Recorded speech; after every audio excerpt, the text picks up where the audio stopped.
Hello everyone, সবাইকে স্বাগত জানাচ্ছি স্টাডি জব ত্রিপুরা ইউটিউব চ্যানেলে। বিশেষ করে ত্রিপুরা যে জেআরবিটি গ্রুপ ডি চাকরি প্রার্থীদের যারা ফাইনাল মেরিট লিস্টের জন্য ওয়েট করছে, যারা হলুদ খামের জন্য ওয়েট করছে, যারা একটা সরকারি চাকরির জন্য ওয়েট করছে, ওয়েটটা কিন্তু আজ থেকে করছে না, ওয়েটটা 2020 থেকে চলছে।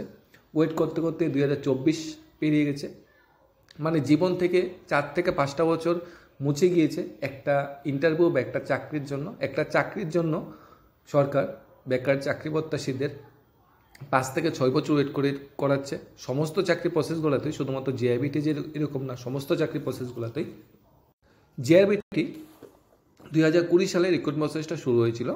তখন একটা নোটিফিকেশন জারি করা হয়েছিল জিআরবিটি থেকে যে 2500 গ্রুপ ডি স্টাফ নিয়োগ করা হবে সরকারি বিভিন্ন দপ্তরে ফিক্সড পে বইতে। ন্যূনতম যোগ্যতা 8 পাস, এসসি এসটি থেকে 5 পাস চাওয়া হয়েছিল। সেই নোটিফিকেশনটা দেখে ত্রিপুরার সমস্ত বেকাররা খুব খুশি হয়েছিল, সবাই খুব আনন্দিত হয়েছিল। সেই আনন্দ বা সেই খুশিটা উজাড় করে সবাই ফর্ম ফিল আপ করেছিল, হাজার হাজার চাকরি করতে সব ফর্ম ফিল আপ করেছিল। সেখানে হাজার হাজার টাকাও বা লক্ষ লক্ষ টাকাও গভর্নমেন্টের কোষাগারে পড়েছে, সেটা আলাদা বিষয়। কারণ বেকাররা তো ফ্রিতে পরীক্ষা দিতে পারবে না, টাকা তো দিতেই হবে যে কোনো পরীক্ষার জন্য। তারপরেও সবাই খুশি ছিল, 2500 স্টাফ একসাথে নিয়োগ করা হবে রিটেন পরীক্ষার মাধ্যমে, মানে স্বচ্ছ ভাবমূর্তিতে নিয়োগ করা হবে। সেই নোটিফিকেশনটা দেখে সবাই খুশি হয়েছিল, নোটিফিকেশনে সবাই ফর্ম ফিল আপ করেছিল। ফর্ম ফিল আপ করার পর আবার সবাই ওয়েট করতে হয়েছে। ওয়েট করতে করতে তাদের জীবন থেকে একটা বছর চলে গিয়েছে। কারণ 2020 সালের নোটিফিকেশনে 2021 সালে রিটেন এক্সাম হয়েছে। রিটেন এক্সামের দেওয়ার পর 2021 সালে রিটেন এক্সাম দেওয়ার পর আবার তাদের ওয়েট করতে করতে তাদের জীবন থেকে আরেকটা বছর চলে গেছে। যে রিটেন এক্সামের রেজাল্ট, সেটা রেজাল্ট দিতে দিতে 2022-এর শেষ, মানে 30 নভেম্বর চলে এসেছে। সেই রেজাল্ট যে পাওয়ার পর, রিটেন এক্সামের পাওয়ার পর বেকার চাকরি প্রত্যাশী, গভীর চাকরি প্রত্যাশী ভাই বোনরা আবার ওয়েট করতে করতে আবার 2023 চলে এসেছে। আবার জীবন থেকে একটা বছর শেষ। প্রথমে নোটিফিকেশনটা ফর্ম ফিল আপ করে একটা বছর শেষ হলো রিটেন পরীক্ষার জন্য। রিটেন এক্সাম দেওয়ার পর একটা বছর শেষ হলো রিটেন এক্সামের রেজাল্টের জন্য। রিটেন এক্সামের রেজাল্ট দেওয়ার পর একটা বছর শেষ হলো ইন্টারভিউর জন্য। কারণ ইন্টারভিউটা শুরু হয়েছে ডিসেম্বর 2023-এ। মানে এক একটা প্রসেসের জন্য এক একটা বছর বেকারদের জীবন থেকে ছিনিয়ে নেওয়া হচ্ছে। কারণ প্রসেসটা এতটা লম্বা হচ্ছে, পাইপলাইনটা এতটা লম্বা হচ্ছে, মানে বলে বোঝানোর মতো না। তারপর ইন্টারভিউ শেষ হয়েছে। এখন যে পরিস্থিতি চলছে, 2023 ইন্টারভিউ হয়েছে, বেকারদের জীবন থেকে আরেকটা বছর কীভাবে মুছে যাচ্ছে। লোকসভা, বিধানসভা, তারপর এডিসি বা পঞ্চায়েত নির্বাচনের নাম করে আগস্ট 2024 চলে এসেছে। এখনও পর্যন্ত জানুয়ারির যে ভাইবাটা হয়েছে তার ফাইনাল রেজাল্টটা দিতে এখনও সব গভর্নমেন্ট মানে উঠে আসতে পারছে না কীভাবে ফাইনাল রেজাল্টটা দেবে। যদিও 14 তারিখ পঞ্চায়েত নির্বাচনের যে এমসিসি সেটা উঠে গিয়েছে। চাকরি প্রত্যাশীরা যে আন্দোলনে নামছে, শুধুমাত্র জিআরবিটি চাকরি প্রত্যাশীরা যে আন্দোলন আছে এরকম নয়, রাস্তায় বা আন্দোলনে কিন্তু টেট চাকরি প্রত্যাশীরাও আছে। যারা পাস করে বসে আছে তারাও আন্দোলনের পথগ্রসর হচ্ছে। আন্দোলনের পথগ্রসর হচ্ছে বর্তমানে যারা ডিএলএড বিএড পাস করে বসে আছে, যাতে টেট এক্সাম নিয়ে হয়। মানে আন্দোলন ছাড়া কোনো কিছুই পাওয়া যাচ্ছে না। এখন দেখা যাচ্ছে পরীক্ষা নেবে, মানে চাকরি নোটিফিকেশন দেওয়ার জন্য চাকরি প্রার্থীরা আন্দোলন করছে। নোটিফিকেশন দেওয়ার পর আন্দোলন করছে রিটেন এক্সাম দেওয়ার জন্য। রিটেন এক্সাম দেওয়ার পর আন্দোলন করছে রিটেন এক্সামের রেজাল্টের জন্য। রিটেন এক্সামের রেজাল্টের জন্য আন্দোলন করছে বাইবার এক্সাম কবে হবে, বাইবার এক্সামের উপর আন্দোলন করতে হচ্ছে। বাইবার এক্সাম রেজাল্ট যেমন জিআরবিটি খুব চাকরি প্রার্থীরা করছে। এখন রেজাল্ট দেওয়ার পর হয়তো বা অফারের জন্য আন্দোলন করতে হতে পারে, মানে কিছুই বলা যাচ্ছে না। আন্দোলন পূর্বে বা অনেক আগে এত আন্দোলন ছিল না, সমস্ত কিছু টাইমে বা সময়ে শেষ হতো বা হতো না। কিন্তু এভাবে আন্দোলন বেকারদের করতে হচ্ছে না, পথে নেমে রাস্তায় নেমে ভবিষ্যৎ প্রজন্মের শিক্ষকরা আন্দোলনে নামছে, ভবিষ্যৎ প্রজন্মের যে শিক্ষিত যে বেকার যুবক ভাই বোনরা তারাও আন্দোলন নামছে। কিন্তু সরকার কিন্তু সে আন্দোলনকে সাড়া দিচ্ছে না। সরকার কী আছে, কোথায় আছে? এসি রুমে বসে চেয়ারে দিব্যি মানে আরামে এসে আছে। কিন্তু আন্দোলন করার ফলে কিন্তু যে চেয়ারটা বসে আছে, চেয়ারটা একটু নড়াচড়া করে, একটু ভূমিকম্প হয়েছে সেই চেয়ারে, সরকার একটু চিন্তা করতে বাধ্য হয় যে বেকার রাস্তায় বেরিয়ে গেছে। আমরা তো বেকারের ভোটেই জয়ী হয়েছি নাকি? বেকারদের যে একটা প্রতিশ্রুতি দেওয়া হয়েছিল 50,000 চাকরি একসাথে দিয়ে দেওয়া হবে 2018-19 ফিনান্সিয়াল ইয়ারে, মানে এক বছর সমস্ত শূন্যপদ পূরণ করা হবে। কিন্তু সমস্ত শূন্যপদটা পূরণ করা হয়নি, প্রতিশ্রুতি দিয়েছে, প্রতিশ্রুতি বাস্তবায়ন হয়নি। তাই বেকাররা ক্ষুব্ধ, গভর্নমেন্টও এটা জানে। তাই তড়িঘড়ি করে পঞ্চায়েত নির্বাচনের পূর্বে আমাদের মাননীয় মুখ্যমন্ত্রী একটা প্রতিশ্রুতি, বা আমরা যেটা বিজেপির অফিসিয়াল ফেসবুক অ্যাকাউন্ট থেকে যে প্রতিশ্রুতি দেখতে পেয়েছি, বিভিন্ন পত্রপত্রিকায় যে প্রতিশ্রুতি দেখতে পেয়েছি, জিআইবিটির গ্রুপ ডির যে ফাইনাল মেরিট লিস্ট তার আগস্ট মাসেই দিয়ে দেওয়া হবে। কিন্তু আগস্ট মাস ও প্রায় শেষ হয়ে যাচ্ছে, কিন্তু এখনও দিচ্ছে না। তাই চাকরি প্রত্যাশীরাও সবাই টেনশনে আছে, সবাই উদ্বিগ্ন আছে যে কবে দেবে। আজকের দিনটা হয়তো লাস্ট ওয়েট করবে সবাই, আজকের দিনটা ওয়েট করার পর হয়তো সেই ওয়েট আর করার সুযোগ গভর্নমেন্ট হয়তো দেবে না, কারণ সানডেতে বন্ধ, মানডেতে জন্মাষ্টমীর জন্য সম্ভবত বন্ধ, সেই আবার টুইসডে, তাই বেকার চাকরি প্রত্যাশীরা ধরে নিয়েছে একটা আন্দোলন বা একটা জোরদার প্রোটেস্ট করবে। তার জন্য একটা নোটিফিকেশন আমরা যেটা পেয়েছি, একটি বিশেষ ঘোষণা, জেআইবিটি 5 ইয়ার্স কমপ্লিট হতে যাচ্ছে। এই দীর্ঘগতি নিয়োগ প্রক্রিয়া নিয়ে আমরা গভীরভাবে উদ্বিগ্ন। তাই আগামী 20/8/2024 অর্থাৎ 20 আগস্ট তারিখে রোজ মঙ্গলবার সকাল 11টার সময় জেআইবিটি কেন্দ্রটিতে আসার জন্য অনুরোধ করা হচ্ছে।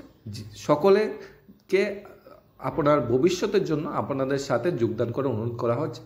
আপনার ভবিষ্যৎ, নিজের ভবিষ্যৎ, নিজের মা বাবার ভবিষ্যৎ, নিজের পরিবারের ভবিষ্যৎ, নিজের মা বাবার দিকে চেয়েও হয়তো আন্দোলনটা প্রচেষ্টা করার দরকার। কারণ একটা নির্দিষ্ট সময় পরে মা বাবা তো ফ্যামিলি চালায়, সংসার তো চালায়, বাবা তো সংসার চালাবে, মা বাবা সংসার চালাবে। এটা নির্দিষ্ট সময় পরে নিজের প্রতি একটা কি এসে যায়, একটা ডিপ্রেশন এসে যায়। আমি আর কতদিন বেরোজগার হিসাবে থাকবো, কতদিন বেকার হিসাবে থাকবো, আমারও তো একটা ইনকাম করা দরকার। মা বাবার স্বপ্ন তো আমাকে নিয়েও আছে, আমি তো একটা চাকরি পেলে মা বাবার খুশি বা মা বাবার মুখে উজ্জ্বল করতে পারবো। তাই আমরাও তো ডিপ্রেশনে আছি, সবাই তো একটা চাকরি চাই। মা বাবার রোজগার খাওয়া খারাপ না, কিন্তু নিজেরও তো একটা অস্তিত্ব থাকা দরকার। সেই অস্তিত্ব যোগানে সবাই আবার একত্রিত হচ্ছে। সময় 20 আগস্ট মঙ্গলবার সকাল 11টায়, স্থান লেবার ডিপার্টমেন্ট সমদপ্তর অফিস লেন, আগরতলা, জেআইবিটি অফিসের সামনে। All Tripura JIBT group D qualify candidate যারা আছে রিটেনে, সবাইকে অনুরোধ করা হচ্ছে এই আন্দোলনে আসার জন্য, আন্দোলনকে এসে আন্দোলনকে জোরদার করার জন্য, প্রয়োজনে মানে আন্দোলনের গতিটা বাড়ানোর জন্য। তবে অবশ্যই মানে কি আন্দোলন করা দরকার, অবশ্যই হিংস্র যাতে আন্দোলন না হয়, অহিংস আন্দোলনের পথে আমরা অনুসরণ করব, নর্ম আন্দোলনের পথে আমরা অনুসরণ করবো। আমাদের একটাই দাবি থাকবে যে জেআইবিটি ফাইনাল মেরিট লিস্ট যাতে দেওয়া হয়, এবং অফার বা জয়েনিং সেটা আন্দোলনও আছে, সেটা হয়তো পরে হবে, কিন্তু আপাতত ফাইনাল মেরিট লিস্টটা দিয়ে দেওয়া হয়। অ্যাটলিস্ট আমরা যারা 12,000 চাকরি প্রত্যাশী যারা জেআইবিটি গ্রুপটি ইন্টারভিউ দিয়েছে, এর মধ্যে 2,500 চাকরি পাবে, সবাই তো চাকরি পাবে না। এটলিস্ট যারা পাবে না তারা তো অন্য একটা পথ দেখতে পারবে, আর যারা চাকরি পাবে তারা তো জীবনে প্রতিষ্ঠিত হতে পারবে। একটা জিনিসটার জন্য ওয়েট আর কতদিন করবো, হয় পাবো নাই তো পাবো না, হয় হ্যাঁ বা না। একটা ইলেকশন যখন হয় তার রেজাল্ট বেরোতে 2-3 মাসের সাথে রেজাল্ট বেড়ে যায়। সিবিএসসি বোর্ডে কত সংখ্যক ক্যান্ডিডেট পরীক্ষা দেয়, তার রেজাল্ট 1-1.5 মাসের ভিতরে হয়ে যায়। টিবিএসসি বোর্ডে হাজার লাখ পরীক্ষা দেয়, তাদের রেজাল্ট তো 2-3 মাসে বেড়ে যায়। কিন্তু জেআইবিটি রেজাল্টটা বেরোচ্ছে না, কিন্তু এটা কিন্তু ওএমআর শিটে বা এটা কিন্তু ইন্টারভিউর মাধ্যমে হয়েছে, তারপরে এটা রেজাল্টটা বেরোতে অনেকটা সময় লাগিয়ে নিয়েছে। তাই সবাই টেনশনে আছে, কারণ টিপিএসসি ইদানিং একটা রিক্রুটমেন্ট ক্যান্সেল করেছে। এর আগে ত্রিপুরা অ্যাসেম্বলি বা টিপিএসসি এর আগেও একটা রিক্রুটমেন্ট ক্যান্সেল করেছে। রিক্রুটমেন্ট ক্যান্সেলের যে গন্ধটা বা দৈনিক সম্বন্ধে যে নোটিফিকেশনটা উঠে এসেছে ক্যান্সেলের, তা নিয়েও সবাই উদ্বিগ্ন আছে যে অ্যাটলিস্ট ফাইনাল মেরিট লিস্টটা দিয়ে দেওয়া হোক। অফার বা জয়েনিংটা হয়তো 15-20 দিন, 1 মাস দেরি হলো, কিছু হবে না। দাবি দেওয়ার ভিত্তিতে যেরকম আছে, একটা রিক্রুটমেন্ট প্রসেস কমপ্লিট করতে 4 বছর কেন লাগছে? সবচেয়ে বড় কোশ্চেন, 4 বছর কেন লাগছে রিক্রুটমেন্ট প্রসেস কমপ্লিট করতে? এটা কি বেকারদের সাথে প্রতারণা নয়? বয়সোত্তর বেকারদের কথা সরকার কি ভাবছে? অবশ্যই ভাবছেন না। কেন ভাবছে না সরকার বয়সোত্তর বেকারদের কথা? যে একটা চাকরি প্রার্থী যদি 36 বছরে জেআরবিটি ফর্ম ফিল আপ করে থাকে, তার বর্তমানে 40-41 চলে এসেছে, অর্থাৎ এই চাকরিটা না পেলে ও তো বয়সোত্তর, আর জীবনেও চাকরি পাবে না। যদি 36-এর ওই চাকরি প্রত্যাশী বয়স যখন 36, সেই রিক্রুটমেন্ট প্রসেসটা যখন শুরু হয়েছে, সেই রিক্রুটমেন্ট প্রসেসটা যদি 38-এ যদি শেষ হয়ে যেত, তাহলে ওই চাকরি প্রত্যাশী আরও 2টা বছর সময় পেত, আবার অন্য কোনো ইন্টারভিউ দেওয়ার সুযোগ পেত। কিন্তু ও তো আর জীবনে ইন্টারভিউ দেওয়ার সুযোগ পাবে না। তাহলে জীবন থেকে সেই তো সময়টা তো হারিয়ে ফেললো, মানে কি জীবনটাই বৃথা চলে গেল। এই 5টা বছরের গল্পে সবচেয়ে বেশি যারা মানে ঠগেছে বা সবচেয়ে বেশি যারা কষ্ট বা ডিপ্রেশনে ভুগেছে, তারা হলো বয়সোত্তর চাকরি বসতে। মেরিট লিস্টের সাথে ওয়েটিং লিস্টও আমরা চাই, এটাও একটা দাবি। কারণ জেআইবিটি যখন গ্রুপ সি চাকরি দেওয়া হয়েছিল, আমরা দেখি যে 2,410টা পোস্ট ছিল, 1980 জনকে চাকরি দেওয়া হয়েছে। তারপর অনেকে আবার টিপিসির মাধ্যমে পেয়ে গেছে, অনেকে ত্রিপুরার বাইরে যারা চাকরি করতে সবাই জয়েন করেনি। তাই সেখানে 3 থেকে 400 পোস্ট খালি পড়ে আছে। সব মিলে 1900 থেকে বর্তমানে প্রায় 1500 থেকে 1550, তো 1500 ধরলাম, 1500 মতো জেআইবিটি গ্রুপ সিতে চাকরি করছে। হয়তো তারাও কোনো ভালো বেটার অপরচুনিটি পেলে তারাও ছেড়ে দেবে। তাহলে 2410 থেকে বর্তমানে 1500 জন চাকরি করছে, প্রায় 900খানা পোস্ট মতো খালি পড়ে আছে। রিক্রুটমেন্ট মানে হয়নি 900টা পোস্ট। যদি ওয়েটিং লিস্টটা থাকতো আরও 900 জন বেকার চাকরি পেত। জেআইবিটি গ্রুপ-ডির ক্ষেত্রেও সেটাই হবে, 2,500 ক্যান্ডিডেটকে চাকরি দেওয়া হবে। হয়তো অনেকে বাইরে যারা আছে তারা চাকরিটা করবে না, হয়তো অনেকে টিপিসি মধ্যে পেয়ে গেছে বা অনেকটা বেটার পেলে এটা ছেড়ে দেবে। যদি সেটা মানে সব কিছু গুছিয়ে দেখা হয়, প্রায় 400 থেকে 500 পোস্ট তো খালিই পড়ে থাকবে জেআইবিটি গ্রুপ-ডি থেকে। যদি ওয়েটিং লিস্টটা থাকতো সেখানেও 4 থেকে 500 জন বেকার চাকরি পেত। সেটাও সবচেয়ে বড় একটা মানে টপিক, সেটাও সবচেয়ে বড় একটা মানে কি প্রতারণা বা সবচেয়ে বড় বঞ্চনা বলবো। যেটা নোটিফিকেশন জারি করে চাকরি প্রসেস কেন ধীরগতিতে সম্পূর্ণ হয়, অবশ্যই সবচেয়ে বড় পয়েন্ট কেন ধীরগতি, গতিটা কেন, চাকরির পাইপলাইনে এত দীর্ঘায়িত হচ্ছে কেন? সেটা কি নির্বাচনের লোলুপের জন্য? নির্বাচন কি চাকরি প্রসেসকে ডিলে করছে, নাকি ইচ্ছাকৃতভাবে ডিলে করা হচ্ছে? ইচ্ছাকৃতভাবে বেকারদের ডিপ্রেশনে ফেলা হচ্ছে, ইচ্ছাকৃতভাবে বেকারদের বঞ্চনা করা হচ্ছে। আগামী ভবিষ্যৎ প্রজন্ম কি চাকরি পাবে না? এই সরকারের কাছে জবাব চাই। আগামী ভবিষ্যৎ প্রজন্ম মানে কি এখানে বোঝাচ্ছে 2020 সালে তো জেআইবিটি প্রসেসটা শুরু হয়েছে, তখন যারা ফর্ম ফিল আপ করেছে তো করেছে, তাহলে 2021-এ যারা পাস করে বেরিয়েছে, 2022-এ যারা পাস করে বেরিয়েছে, 2023-এ 24-এ যারা পাস করে পেয়েছে, তারা কিন্তু জেআইবিটি রিক্রুটমেন্টে অংশগ্রহণ করতে পারেনি, কারণ নতুন কোনো প্রসেসই শুরু হয়নি। তাহলে 2020-এ একটা জেআইবিটি প্রসেস শুরু করেছে, যেটা শেষ করতে করতে 2024 চলে এসেছে। তাহলে 2024 বা 25-এ যদি জেআইবিটি আরেকটা প্রসেস শুরু করে, সেটাও শেষ করতে করতে 29-30 চলে যাবে।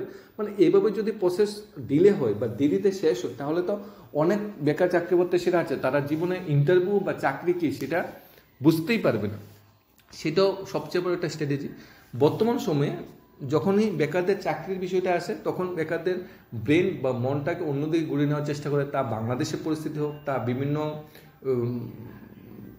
অনুষ্ঠানমূলক হোক, বিভিন্ন যে ডিফেন্স সেক্টরে আছে পাকিস্তান চীনের সাথে বর্ডার নিয়ে, সেদিকে হোক, বিভিন্ন হামলা বা হুজ্জতি হোক, অন্যদিকে মনটা বা ব্রেনটা অন্যদিকে ঘুরিয়ে নেওয়ার চেষ্টা করছে। আর বেকার চাকরি প্রার্থীদের উদ্দেশ্যে কিন্তু বিভিন্ন নিউজ চ্যানেলও বেশি কিছু বলছে না, কারণ সবাই যে এমন জিনিসগুলা আলোচিত করবে যেগুলোতে টিআরপি বা যেগুলোতে ইনকাম বেশি হয়, যেগুলোতে অ্যাডভার্টাইজমেন্ট বেশি আছে। বেকারটা থেকে তো ইনকাম হবে না, অ্যাডভার্টাইজমেন্ট হবে না।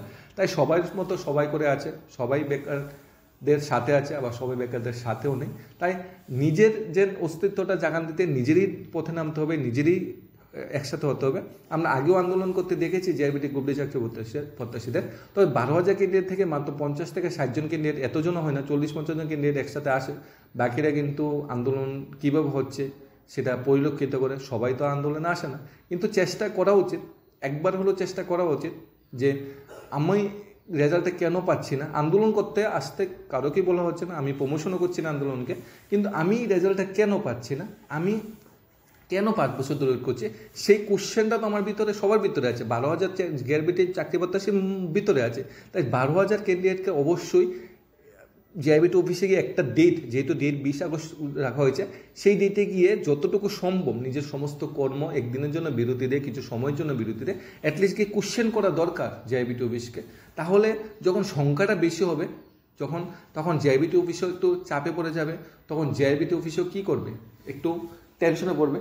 মন্ত্রী মিনিস্টারও সেটা দেখবে, জিনিসটা হাইলাইট হবে। আমরা বাংলাদেশের পরিস্থিতি দেখি যে ছাত্র আন্দোলনটা কতটা ভয় পেয়েছে গভর্নমেন্ট, এমনকি গভর্নমেন্টকে চেয়ার ছেড়ে যেতে হয়েছে। তাই যদি সংখ্যাটা বেশি হয়, আন্দোলনটা যোদ্ধা হয়, গভর্নমেন্টের চেয়ারটাও একটু নড়েচড়ে বসবে, তখন গভর্নমেন্টও একটু বেকারে পড়ে যাবে। তখন হয়তো 1 সপ্তাহ 2 সপ্তাহ ভিতরে রেজাল্টটা দিয়ে দেবে। জেআইবিটি গ্রুপসের ক্ষেত্রেও কিন্তু এরকম হয়েছিল, সে আন্দোলনের ফলে কিন্তু তারা রেজাল্টটা খুব তাড়াতাড়ি পেয়ে গেছিল। জেআইবিটি চাকরি প্রত্যাশী আন্দোলন পরবর্তী রেজাল্টে পেয়ে যাবে। অ্যাটলিস্ট এরকম আন্দোলন করা দরকার যাতে পুলিশ আসে, এরকম আন্দোলন করা দরকার যাতে গেট বাড়ি দিয়ে মানে বন্ধ করে আসা যাওয়া বন্ধ করে দেওয়া যায়, এমন আন্দোলন করা দরকার যাতে সবাই মানে গাবড়ে দেয়, বেকারদের গাবড়ে দেয়। পুলিশ কিন্তু আর বেকারদের উপরে লাঠিচার্জ করবে না। গভর্নমেন্ট যদি বেকারদের উপরে লাঠিচার্জ করতে যায়, গভর্নমেন্ট চাপে পড়ে যাবে। সবাইকে বলে বুঝিয়ে সেখান থেকে সরানোর চেষ্টা করা হবে। তবে গভর্নমেন্টকে মানে একটু জানান দেওয়া দরকার যে আমরা আছি, 12,000 ক্যান্ডিডেট আছে, 12,000 ক্যান্ডিডেটের যদি অ্যাটলিস্ট 1,000-2,000 ক্যান্ডিডেটও যদি আসে না, গভর্নমেন্ট রেজাল্ট দিতে 4-5 দিনের ভিতরে ফাইনাল মেরিট লিস্ট দিতে বাধ্য হবে। আর 12,000 ক্যান্ডিডেট যদি একসাথে আসে, হয়তো যেদিন আন্দোলন হবে এর পরের দিনে রেজাল্ট দিতে বা তৎক্ষণিক রেজাল্ট দিতে গভর্নমেন্ট বাধ্য হয়ে যাবে।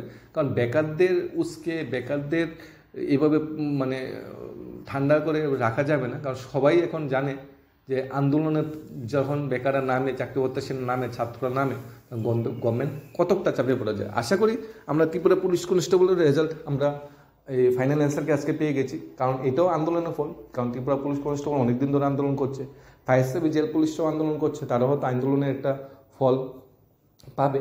আর আমাদের মাননীয় মুখ্যমন্ত্রী তো বলেছে, প্রতিশ্রুতি দিয়েছে, এখন প্রতিশ্রুতির সাথে যদি বাস্তবে না মিলে তাহলে সেটাকে আর কি বলা যাবে?